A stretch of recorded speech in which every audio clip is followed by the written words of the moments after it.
Ano nga ba ang ibig sabihin ng butil na sign na makikita natin dito? Sa video ito ay gagawa tayo ng full analysis with diagram dito sa sign na ito. Okay? So panuorin nyo itong video makatiits hanggang sa dulo.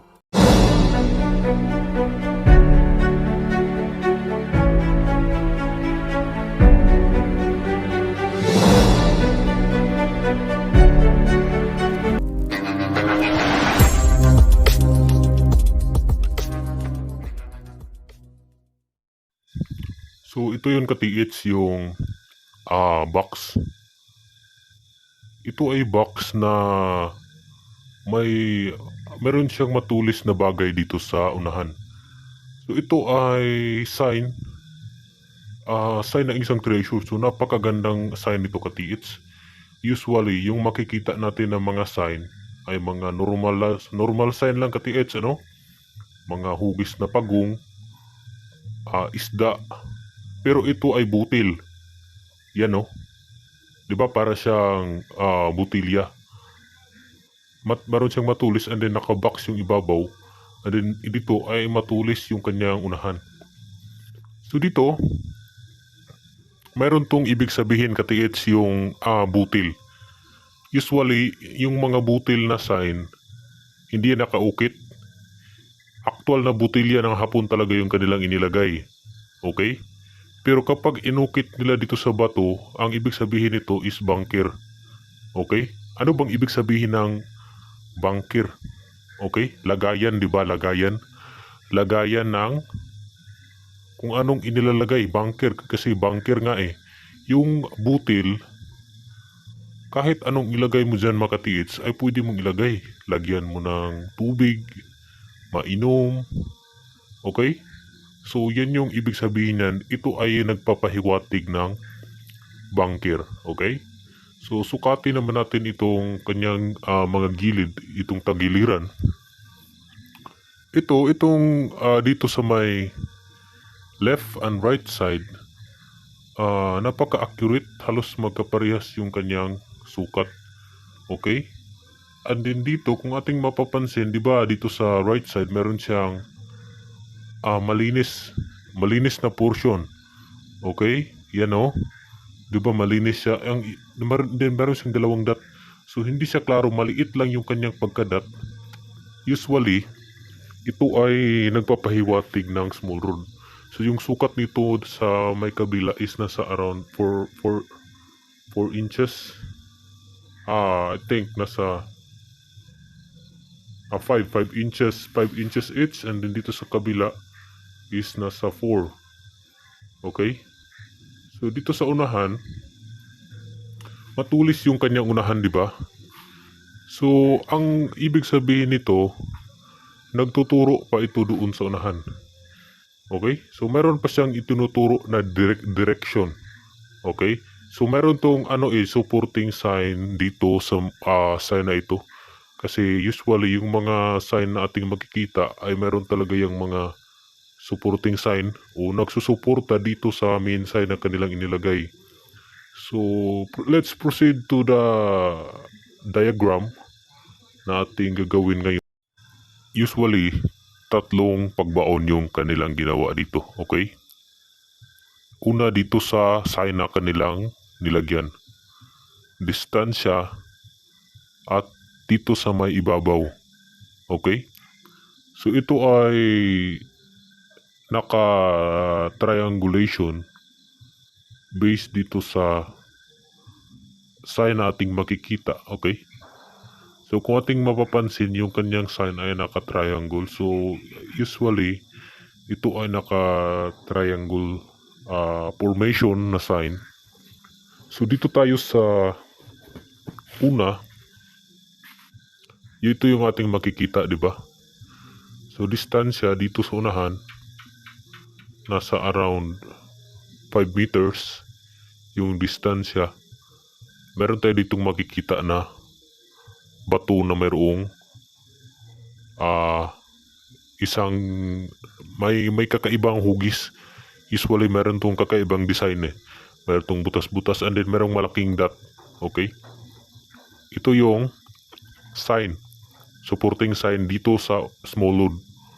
Small load of deposits, usually maliit lang na deposito. I think nasa around 4 pieces.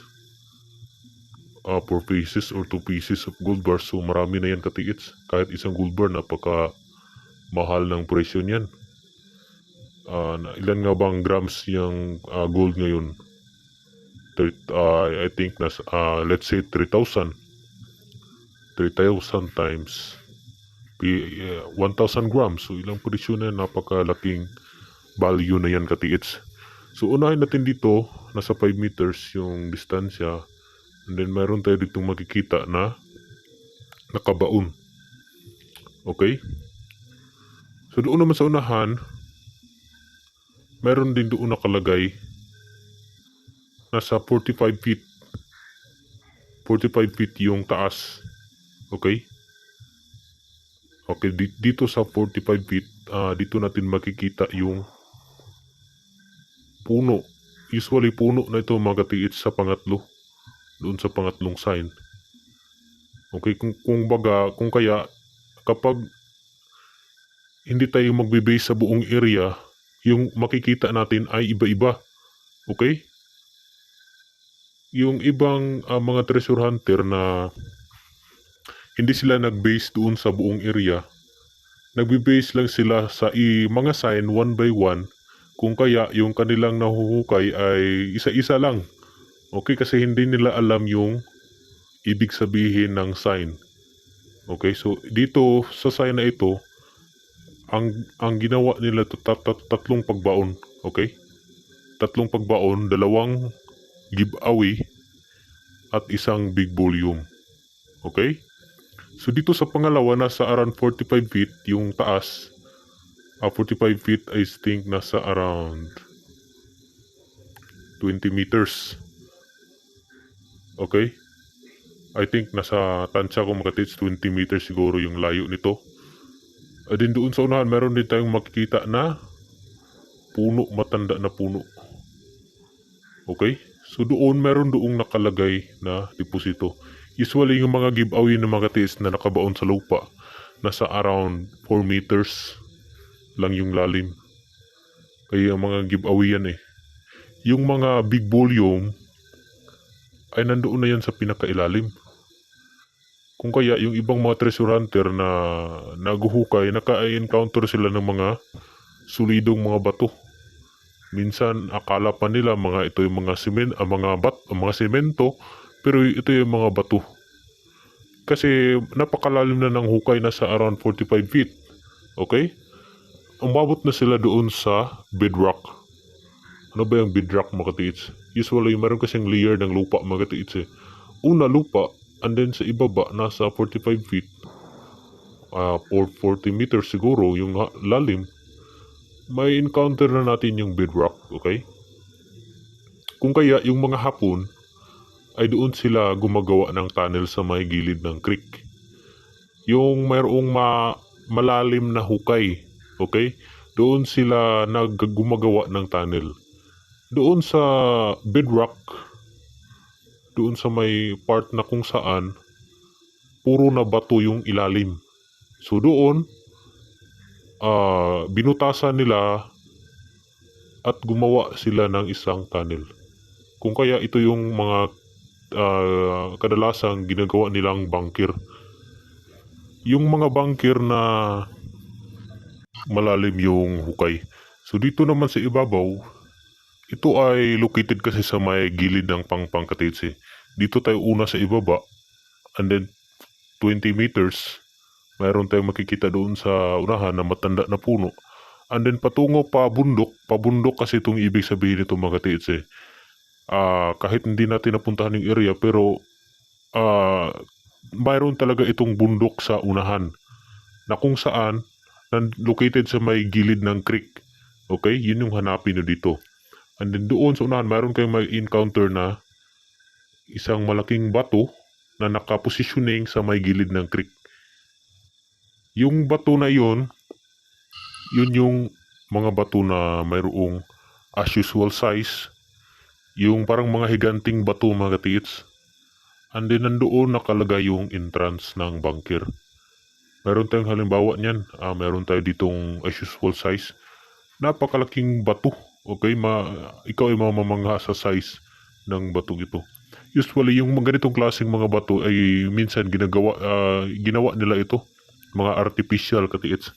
Kasi yung purpose nito, meron silang tinakpan. Okay, itinakip nila ito doon sa entrance. Napakalaking bato. Pero ito ay mga simento na hinaluan nila ng kemikal na kung saan habang lumilipas yung panahon, magiging solido ito. Okay? So, ganito yung purpose niyan. So, doon sa unahan, around 20 meters pa rin yung sukat. 40, parehas lang yung sukat nito katiits eh. And then doon makikita natin yung bato na as usual size na napakalaki. Yan yung ibig sabihin ng mga big volume of deposit, big treasure na nakabaon, at meron silang ditong itinago na malaking deposito. Kung kaya yung disenyo na makikita natin sa may kirik ay kakaiba. Para siyang sinemento, and then napaka-plain yung kanyang paligid. Meron ba kayong nakita na ganun katiits? Napakakaiba. Meron tayo dyan katiits dito sa ating area. And then, kapag ganyang mga klaseng sign na inyong makikita, hindi yan basta-basta makukuha. Marami yang inilagay na mga trap. Isa sa mga trap na inilagay nila dyan, mga bomba. Bomb sign. Meron yung bomba mga titsim. Usually, meron tayo ditong makikita na mga bomb sign. Dito ay sinuri na ito ng treasure hunter noon. And then, meron siyang na point out na meron talagang bomba na nakabaon dito. Yung mga bomba ng hapon mga katiits, kahit luma na yan, nung unang panahon pa yan, may iba na sumasabog pa rin, hindi pa rin tayo maging kampante doon sa mga bomba na inilagay nila. Kasi minsan sumasabog pa ito mga katiits kahit napakaluma na. So, yun lang mga katiits, So, napaka gandang sign ito ang nakita ni katiits. So, mas maganda dito, i-locate, i-remap, and then doon sa mga sukat na inilagay natin, i-follow yung direction, and then gamitan nyo ng dowsing para ma-point out yung mga location ng pinagbaunan. Okay? So yun lang mga katiits. So maraming salamat at huwag niyo kalimutang mag-subscribe sa ating YouTube channel para ma-update kayo sa ating mga panibagong videos. Okay?